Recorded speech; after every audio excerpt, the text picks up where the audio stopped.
দেশ এখন গণতন্ত্রে উত্তরণের পথে এগুচ্ছে বলে মন্তব্য করেছেন বিএনপি মহাসচিব মির্জা ফখরুল ইসলাম আলমগীর।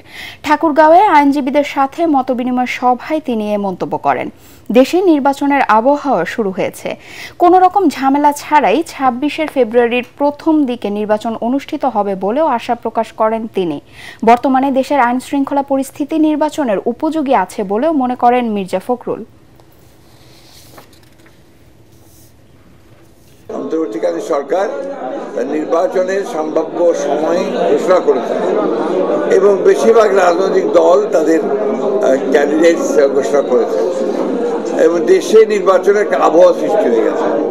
সুতরাং আমরা অত্যন্ত আশাবাদী যে কোনো রকম ঝামেলা ছাড়াই ২৬ ফেব্রুয়ারির প্রথম দিকে বা মধ্যবর্তী সময়ে নির্বাচন অনুষ্ঠিত হবে। আইনশৃঙ্খলা পরিস্থিতির বিষয়ে আমি মনে করি যে যথেষ্ট উপযোগী আছে, ভালো আছে, কারণ এখন আর এমন কোনো পরিস্থিতি নাই যেখানে আপনার নির্বাচন ব্যাহত হবে মেজরিটি, সেটা হওয়ার সম্ভাবনা নেই।